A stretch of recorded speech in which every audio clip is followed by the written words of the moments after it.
Audiolivro Mãos de Luz. Terceira parte, capítulo 9. A função psicológica dos 7 chakras maiores. À proporção que o ser humano amadurece e os chakras se desenvolvem, cada qual representa os padrões psicológicos que envolvem a vida do indivíduo. Quase todos reagimos a experiências desagradáveis, obstruindo o sentimento e detendo grande quantidade do fluxo natural de energia. Isso influi no desenvolvimento e na maturação dos chakras, do que se resulta a inibição de uma função psicológica plenamente equilibrada. Se uma criança, por exemplo, for rejeitada muitas vezes tentando dar amor ao trem, deixará provavelmente de tentá-lo e buscará interromper os sentimentos interiores de amor, aos quais responde com atos. Para fazê-lo, terá de suspender o fluxo de energia através do chakra do coração. Quando se interrompe ou desacelera o fluxo de energia que passa por esse chakra, o desenvolvimento fica comprometido. Por fim, é muito provável que de tudo isso resulte um problema de ordem física. O mesmo processo funciona no caso de todos os chakras.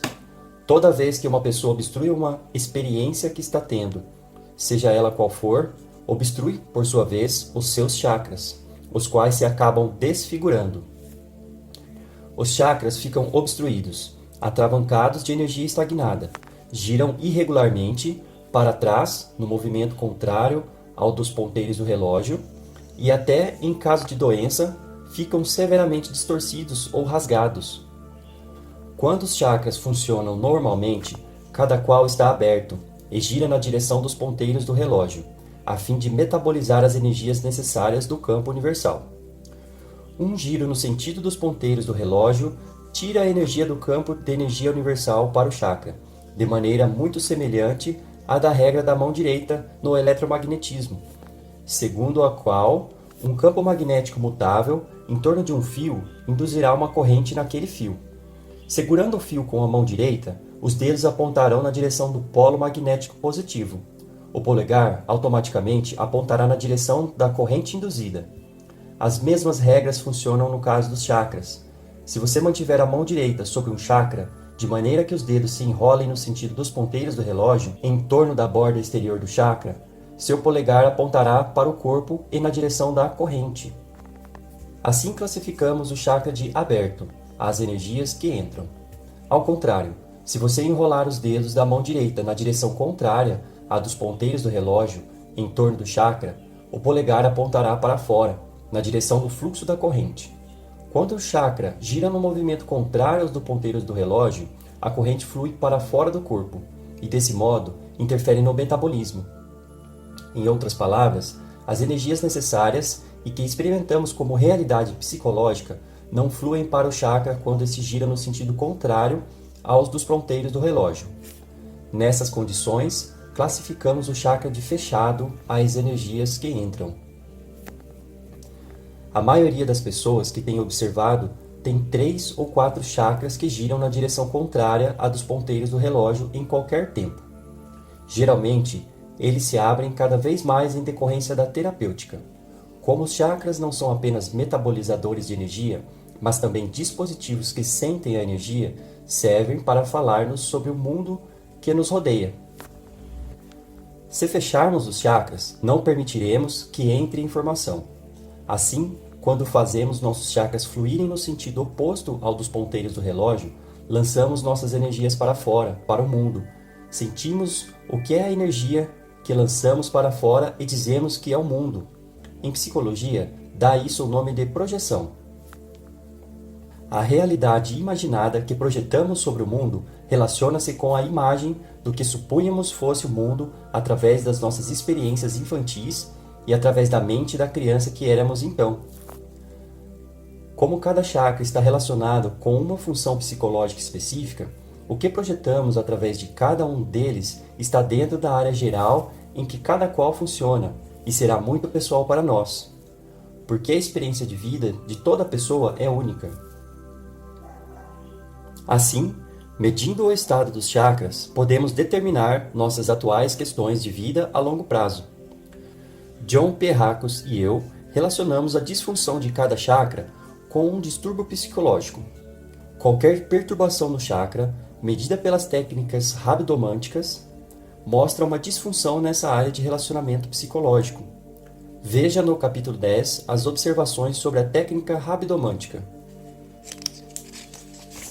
Desse modo, medindo o estado dos chakras, habilitamo-nos a diagnosticar as necessidades psicológicas do cliente.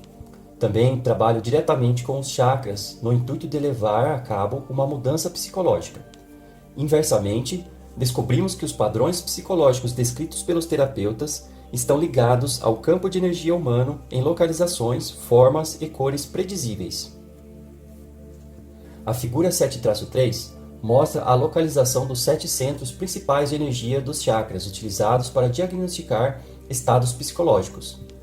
Eles estão divididos em centros mentais, centros de vontade e centros de sentimento. Para a saúde psicológica, é preciso que os 3 tipos de chakras, a saber, da razão, da vontade e da emoção, estejam equilibrados e abertos. Os 3 chakras da área da cabeça e da garganta governam a razão.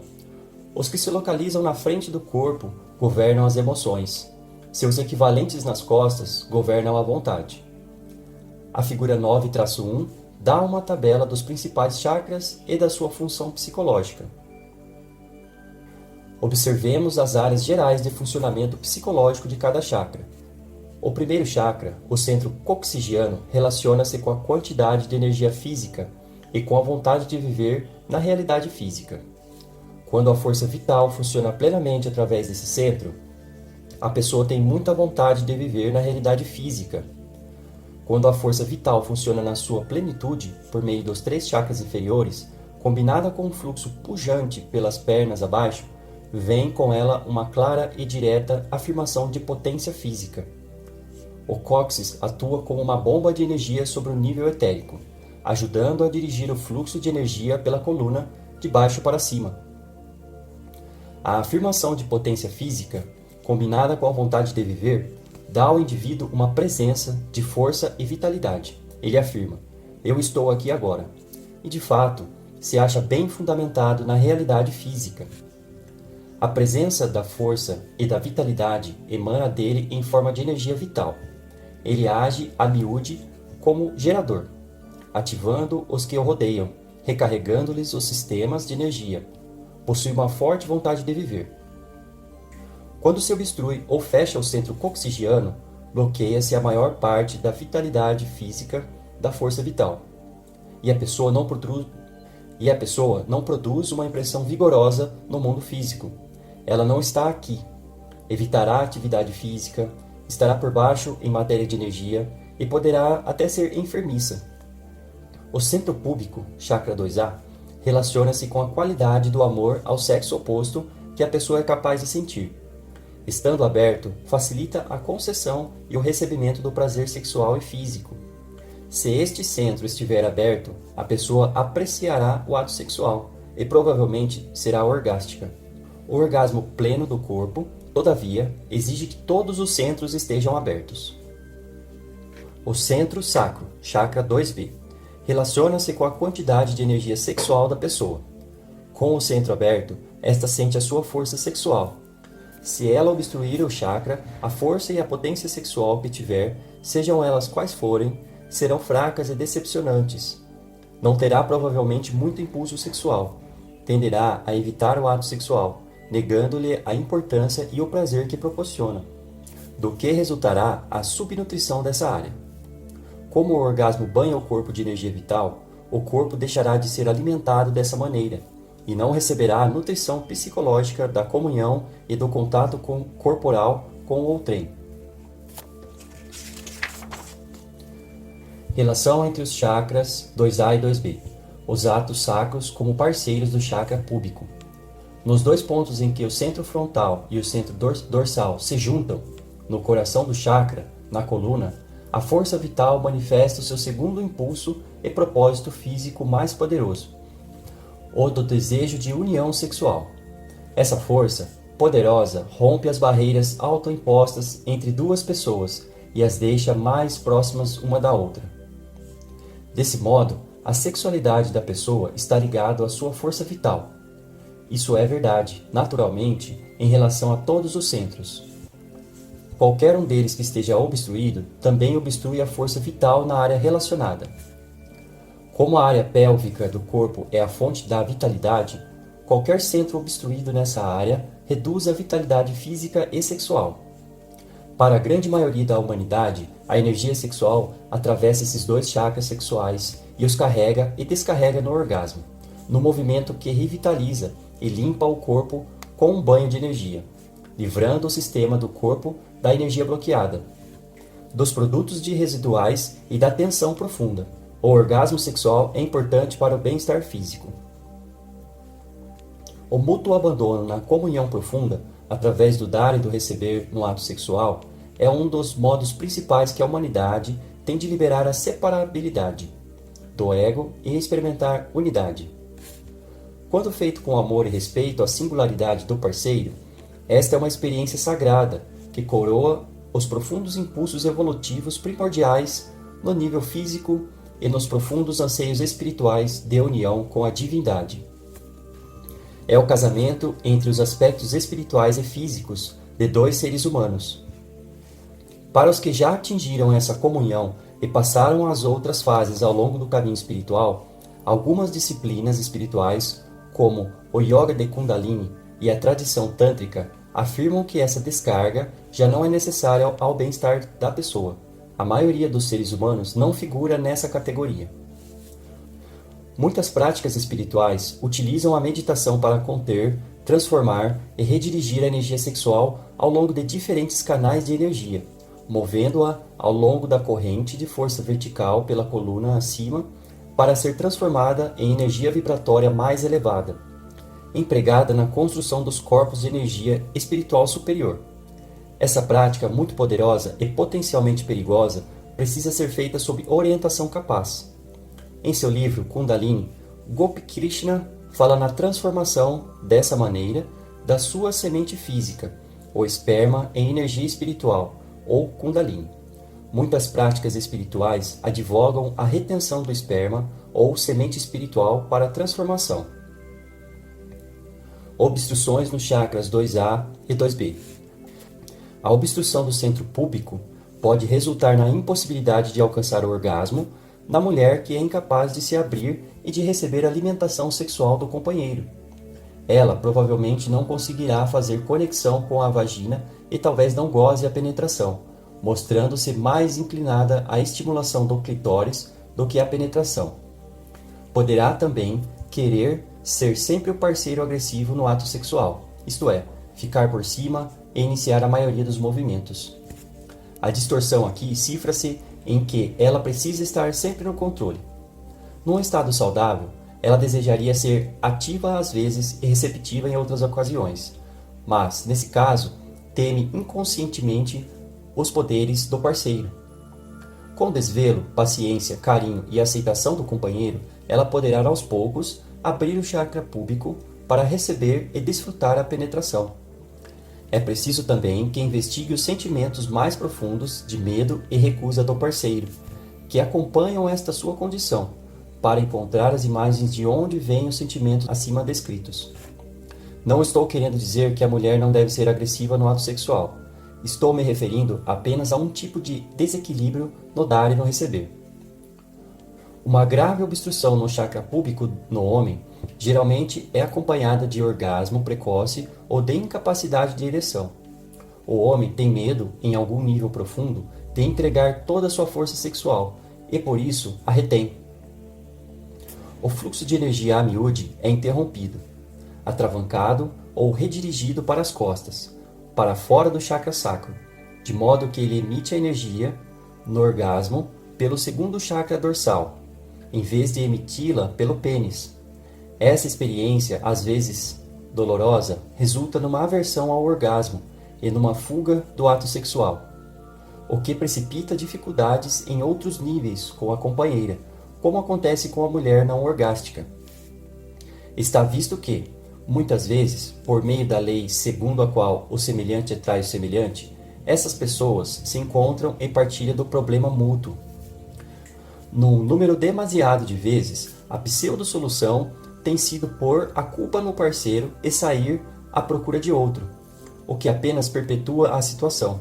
até que o dono do problema se reconheça finalmente como tal. Nesse ponto, pode começar o trabalho e desenterrar as imagens ou crenças que foram a origem de tudo. É uma bênção, nesses casos, ter um parceiro que aceita, compreensivo e vigorosamente empenhado, ajudar. Se as duas pessoas, em lugar de se recriminarem mutuamente, admitirem a dificuldade, poderão concentrar-se em dar amor, compreensão e apoio um ao outro, e assim desenvolver uma nova forma de mutualidade. Esse tipo de crescimento demanda tempo e paciência, demanda a concessão verdadeira, sem exigir que os seus desejos sejam satisfeitos pela outra pessoa. E à medida que a confiança e o respeito mútuos crescem, a partir da renúncia às recriminações e da outorga do amor, a sexualidade costuma abrir-se e crescer, numa troca nutritiva. Não é incomum estar fechado um desses centros quando o outro está aberto. Muitas vezes é precisamente assim que os pares de chakras, dianteiro e traseiro, funcionam nas pessoas. O funcionamento está exagerado num deles e reduzido no outro, porque a pessoa não tolera a força de ter ambos os aspectos de um chakra funcionando ao mesmo tempo. Para alguns, por exemplo, é muito difícil sentir uma tremenda força sexual e estar, ao mesmo tempo, muito aberto para dar e receber no ato do amor. A força sexual transmuda-se, não raro, em fantasia, em vez de permitir que o momento se expanda pela imersão do eu nas profundezas e mistérios pessoais do parceiro ou parceira. Os seres humanos, infinitamente belos e maravilhas complexas, raro permitem a si mesmos vagar desinibidos por essa beleza e maravilha. Os problemas psicológicos que acompanham o desequilíbrio nos chakras 2A e 2B acarretam circunstâncias de vida insatisfatória. Por exemplo, quando o centro dorsal é forte numa direção idêntica à dos ponteiros do relógio, a pessoa terá um forte impulso sexual e, provavelmente, uma grande demanda de relações sexuais. O problema está em que a grande quantidade de energia e impulsos sexuais não é acompanhada da capacidade de dar e receber sexualmente. Dessa maneira, será muito difícil satisfazer a um impulso forte. Se o centro dorsal estiver forte numa direção contrária dos ponteiros do relógio, o mesmo será a verdade. O impulso, entretanto, também provavelmente será acompanhado de imagens negativas, talvez até de fantasias sexuais violentas. É evidente que isso tornará o impulso ainda mais difícil de satisfazer, e o dono de uma configuração dessa natureza terá de empenhar-se em muita sublimação a fim de evitar totalmente a questão por envergonhar-se desses sentimentos íntimos. Por outro lado, a pessoa pode ter muitos parceiros sexuais e, nesse caso, perder a possibilidade de uma comunhão profunda entre duas almas no ato sexual. A pessoa pode romper compromissos sexuais ou ser incapaz de assumi-los.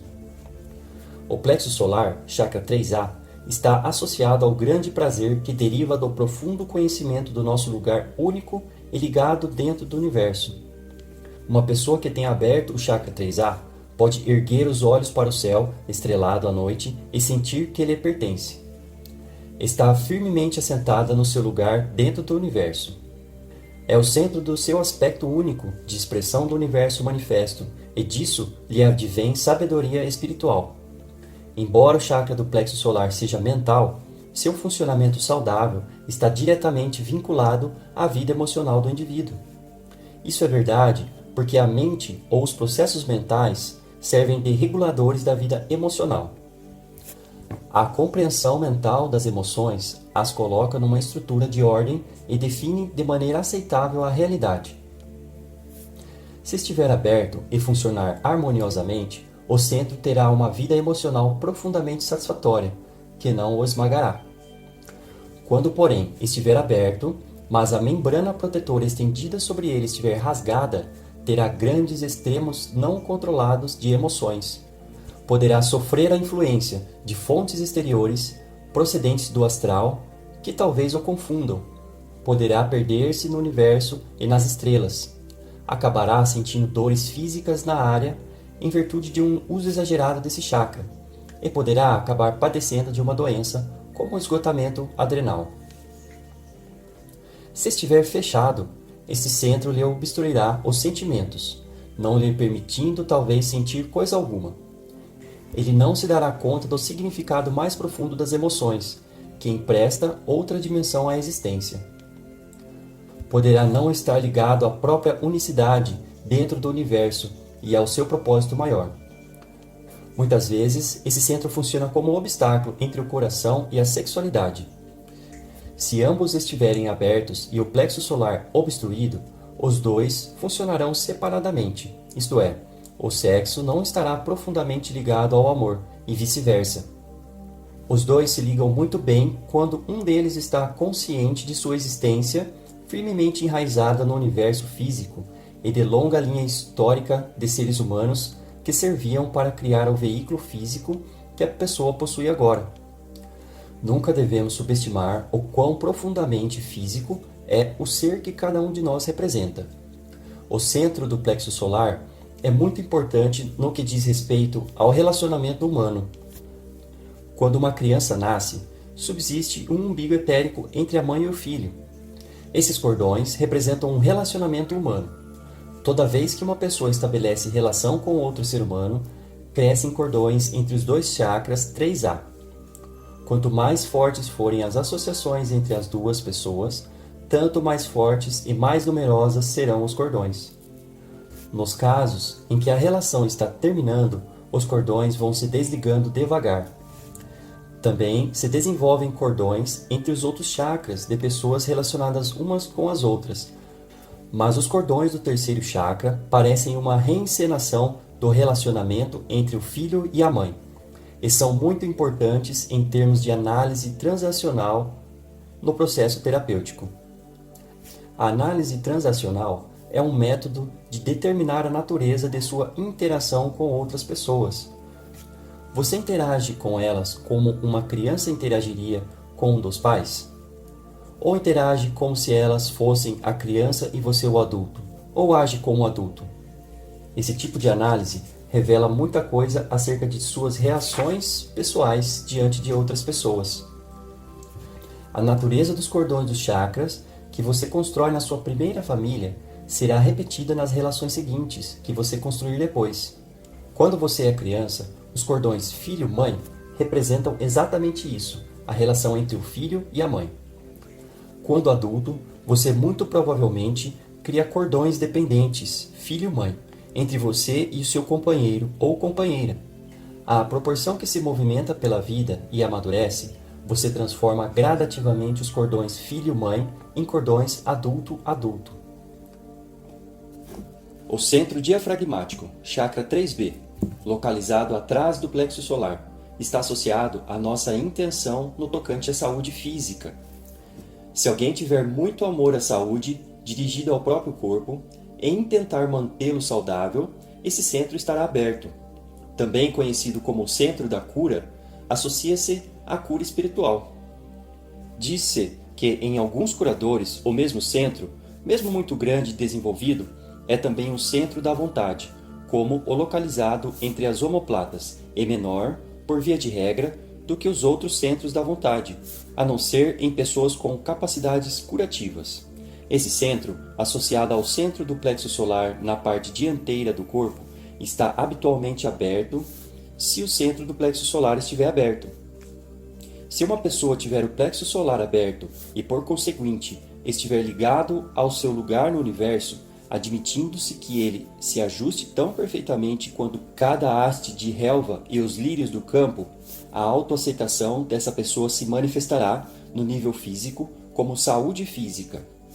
A saúde total, mental, emocional e espiritual exige que todos os centros estejam abertos e equilibrados. O leitor verá, à medida que passarmos pelas descrições dos chakras, que os aspectos frontais e dorsais de cada um funcionam juntos, como um par, e que o equilíbrio entre eles é mais importante do que tentar escancarar apenas um. O chakra do coração, chakra 4A, é o centro por cujo intermédio amamos. Através dele, flui a energia do nexo com toda a vida. Quanto mais aberto estiver esse centro, tanto maior será a nossa capacidade de amar um círculo de vida cada vez mais amplo. Quando o centro funciona, nós nos amamos. Amamos nossos filhos, nossos companheiros, nossas famílias, nossos animais de estimação, nossos amigos, nossos vizinhos, nossos conterrâneos, nossos semelhantes e todas as criaturas da terra. Através desse centro, ligamos cordões aos centros do coração das pessoas com as quais temos uma relação de amor. Isso inclui filhos e pais, assim como amantes e cônjuges. Vocês provavelmente já ouviram a expressão cordões do coração, referente a esses cordões. Os sentimentos de amor que fluem através do chakra muitas vezes nos trazem lágrimas aos olhos. Depois de experimentarmos esse estado aberto de desejo, compreendemos quanta falta nos fez antes e choramos. Quando o chakra está aberto, a pessoa pode ver todo o indivíduo dentro do seu semelhante. Pode ver a unicidade, a beleza e a luz interior em cada indivíduo, bem como os seus aspectos negativos ou subdesenvolvidos. No estado negativo, fechado, a pessoa tem dificuldade em amar. Amar no sentido de dar amor sem nada esperar de volta. O chakra do coração é o mais importante dos que se utilizam no processo curativo. Todas as energias metabolizadas através dos chakras sobem pela corrente de força vertical, atravessando as raízes dos chakras e entram no chakra do coração antes de saírem das mãos ou dos olhos do curador. No processo de cura, o coração transforma as energias do plano da Terra em energias espirituais e as energias do plano espiritual em energias do plano da Terra, para serem usadas pelo paciente. Isso será mais desenvolvido no capítulo sobre a cura. No meio do caminho entre as omoplatas, o chakra 4B se associa à vontade do ego, ou vontade externa. É o centro a partir do qual agimos no mundo físico. Seguimos aquilo que desejamos. Se o centro girar no sentido horário, tomaremos uma atitude positiva no tocante à realização de coisas na vida e veremos outras pessoas como sustentáculos das realizações. Teremos experiências para sustentar essa opinião, porque as vivemos. Experimentaremos a concordância entre a nossa vontade e a vontade divina. Veremos a vontade dos nossos amigos em harmonia com a nossa. Se você quiser, por exemplo, escrever um livro, imaginará seus amigos ajudando e imaginará o livro sendo aceito pelos editores com palavras como estas: sim, é exatamente o que estávamos procurando. Por outro lado, se o centro estiver girando no sentido anti-horário, o oposto será verdadeiro. Suporemos, erroneamente, que a vontade de Deus e a de outras pessoas se opõem à nossa. As pessoas parecerão estorvos em nossa caminhada para obter o que desejamos ou em nosso afã de realizar alguma coisa. Teremos de passar pelo meio ou por cima delas para conseguir o que desejamos, em lugar de vê-las como se nos estivessem ajudando. Acreditaremos em declarações como: minha vontade se sobrepõe à sua, e minha vontade se sobrepõe à de Deus. Aqui estão envolvidas crenças arraigadas em relação ao modo com que o universo funciona.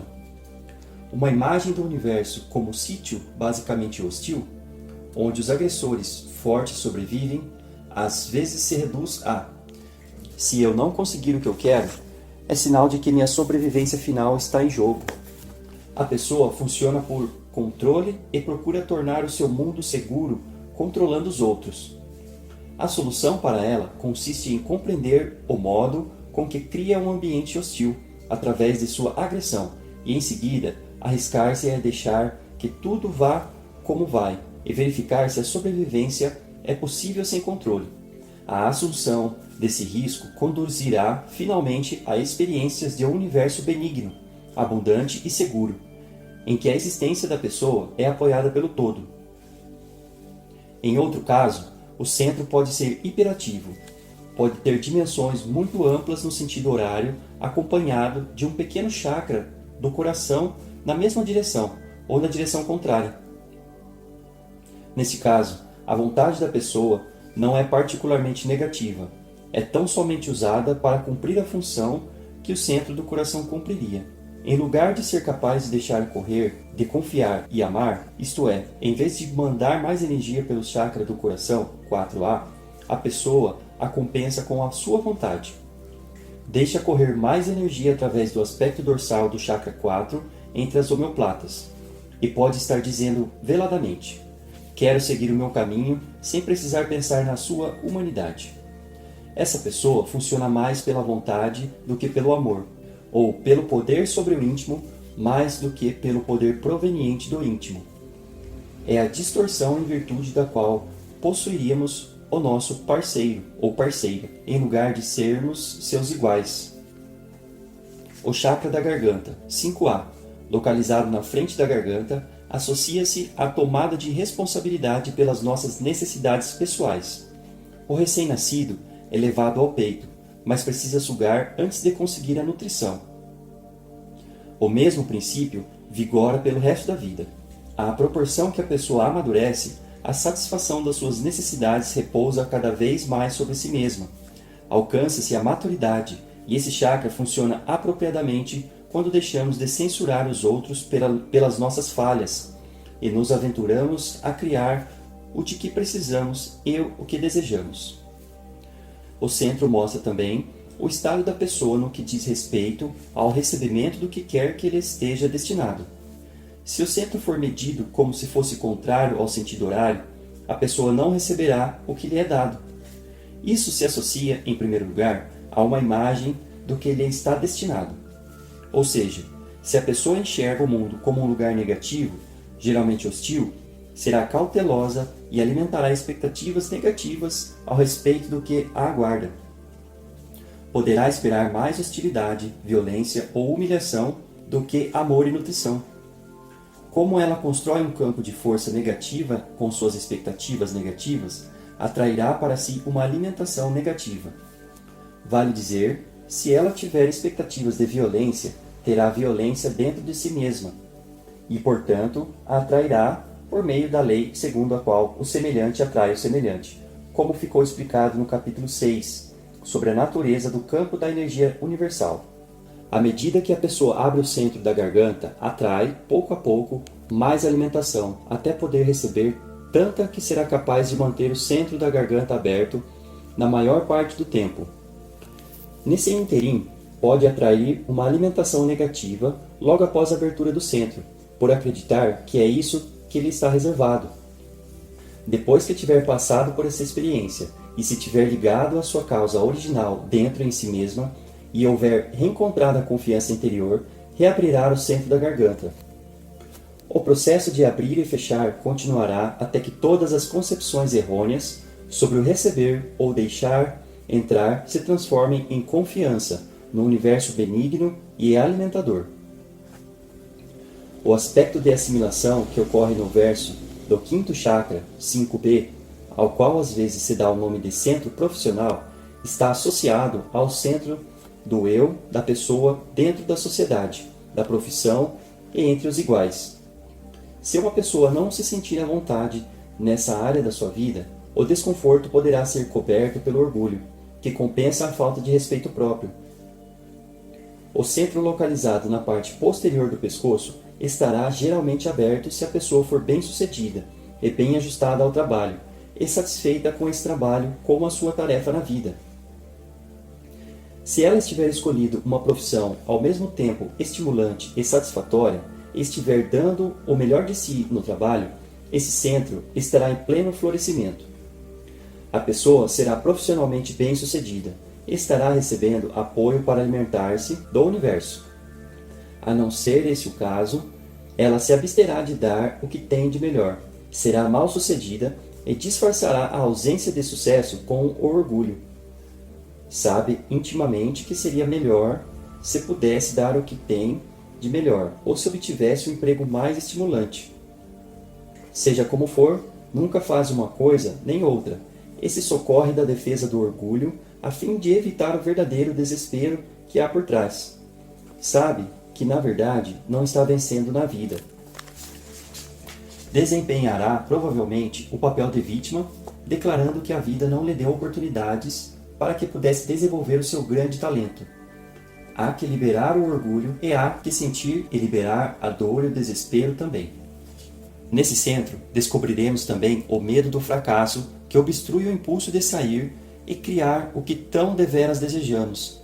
Isso também é válido em relação às amizades pessoais e à vida social em geral.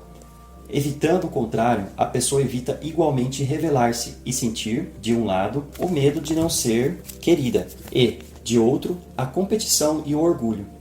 Sou melhor do que você. Você não é suficiente bom para mim.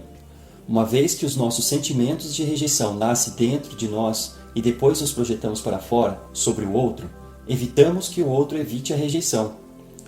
Assumir o risco de procurar conseguir a profissão por que ansiamos, de mover-nos na direção dos contatos que ambicionamos e de revelar nossos sentimentos a respeito são maneiras de libertá-los e, desse modo, abrir o chakra. O centro da testa, chakra 6A, está associado à capacidade de visualizar e compreender conceitos mentais. Isso inclui os conceitos de realidade ou universo da pessoa, ou a maneira com que ela vê o mundo, ou como acha que o mundo provavelmente lhe responderá. Se o centro girar no sentido anti-horário, a pessoa terá conceitos mentais confusos ou imagens acerca da realidade que, sobre não serem verdadeiras, são geralmente negativas. Quem os adota, projeta-os no mundo e por eles cria o seu mundo. Se o centro estiver atravancado e fraco, a pessoa terá, com frequência, obstruídas suas ideias criativas pela simples razão de que a quantidade de energia que atravessa o centro é pequena.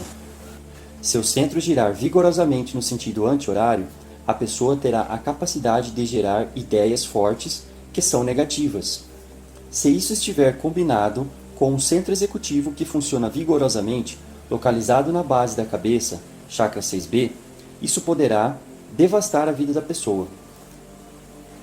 Durante o processo terapêutico de purificar ou de classificar nossas imagens de crença negativa, quando uma imagem surge no sistema de energia e começa a funcionar de maneira dominante, o centro girará provavelmente em sentido anti-horário, ainda que gire de hábito no sentido oposto. O processo terapêutico traz a imagem para o primeiro plano e faz que ela se manifeste na vida da pessoa. Com a ajuda terapêutica, esta compreenderá e verá claramente a imagem como é. O centro, então, virará ao contrário e passará a girar no sentido horário. Por via de regra, o movimento em sentido anti-horário pode ser detectado pelo terapeuta amadurecido, em razão da qualidade instável do sentimento que acompanha o movimento nesse sentido. Será manifesto para o terapeuta não ser esse o estado normal das coisas. O chakra, por exemplo, pode até mostrar um movimento caótico, a indicar ao terapeuta que uma questão relativa a um dos conceitos de realidade do cliente lhe está abalando vigorosamente a personalidade. Na parte dorsal da cabeça, o centro executivo mental, chakra 6B, se associa à implementação das ideias criativas formuladas através do chakra da testa. Se o centro executivo da vontade estiver aberto, as ideias da pessoa serão seguidas da ação apropriada para fazê-las materializarem-se no mundo físico. Se não estiver aberto, a pessoa terá dificuldade para aproveitar suas ideias. É especialmente frustrante ter o centro frontal 6A aberto e o dorsal fechado. A pessoa tem muitas ideias criativas que nunca parecem funcionar. Existe habitualmente uma desculpa que as acompanha e que põe a culpa no mundo exterior. Em geral, a pessoa precisa simplesmente exercitar-se na maneira de levar avante, passo a passo, o que deseja realizar. Ao fazer esse trabalho gradativo, muitos sentimentos emergirão. Não posso suportar uma espera tão longa. Não quero assumir a responsabilidade por esse acontecimento. Não quero pôr à prova essa ideia na realidade física. Não aceito esse longo processo de criação. Quero que tudo aconteça sem tanto trabalho. Você faz o trabalho e eu entro com a ideia. Essa pessoa provavelmente não se exercitou, desde o início, no modo de dar os passos simples no mundo físico, para levar a cabo o propósito escolhido, por ser provavelmente avessa a estar na realidade física e na posição de aprendiz. Por outro lado, se o centro girar no sentido dos ponteiros do relógio e o centro da ideia girar no sentido contrário, teremos uma situação ainda mais inquietante. Ainda que os conceitos básicos da pessoa não estejam na realidade, ela continuará a levar adiante os conceitos distorcidos com certa dose de sucesso. Se você acredita, por exemplo, que este mundo é um lugar detestável, onde todo mundo procura os seus interesses, de modo que cada qual pega o que quer, e você tem a capacidade de fazê-lo porque sabe como se haver, ou seja, se a sua vontade executiva está funcionando, você poderá agir como um criminoso. Nesse caso, é provável que o seu coração também esteja atravancado. Sua vida comprovará a sua ideia, até certo ponto. Você será bem-sucedido até certo ponto, até ser apanhado. Ou, com esse tipo de configuração, você tentará fazer que aconteça alguma coisa, o que é simplesmente impossível no mundo físico. Ou você poderá ser o autor do movimento que executa as ideias de outra pessoa, sejam elas quais forem. O centro da coroa, chakra 7, está associado à conexão da pessoa com a sua espiritualidade e à integração de todo o seu ser físico, emocional, mental e espiritual. Se o centro estiver fechado, a pessoa provavelmente não terá uma conexão experiencial com a sua espiritualidade. Não terá, provavelmente, o sentimento cósmico e não saberá do que está falando as pessoas quando relatam suas experiências espirituais. Se o centro estiver fechado, a pessoa provavelmente experimentará com frequência sua espiritualidade de forma muito pessoal, peculiar a ela. Essa não é uma espiritualidade definida pelo dogma, nem se relaciona facilmente com palavras. É, antes, um estado de ser, um estado de transcendência da realidade mundana para o infinito.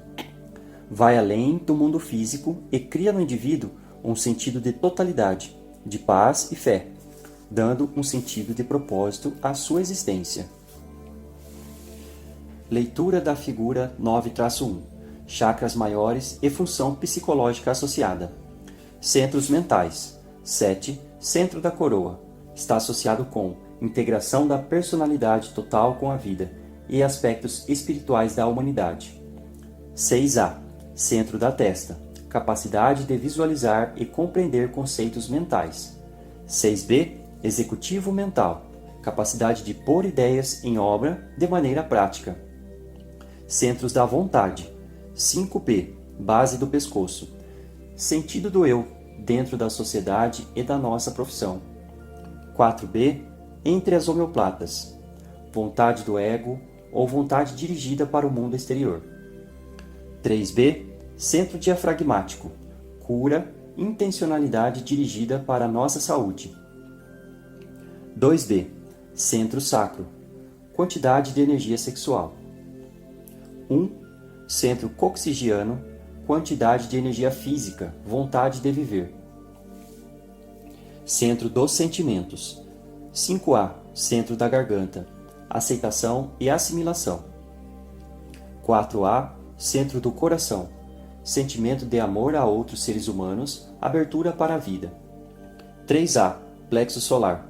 Grande prazer e expansividade, sabedoria espiritual e consciência da universalidade da vida. Quem é você dentro do universo? 2A. Centro púbico. Qualidade de amor ao sexo oposto. Concessão e recebimento do prazer físico, mental e espiritual. Revisão do capítulo 9. 1. Descreva a função psicológica de cada chakra. 2. Explique o significado de chakras abertos e fechados, como se descreve neste capítulo.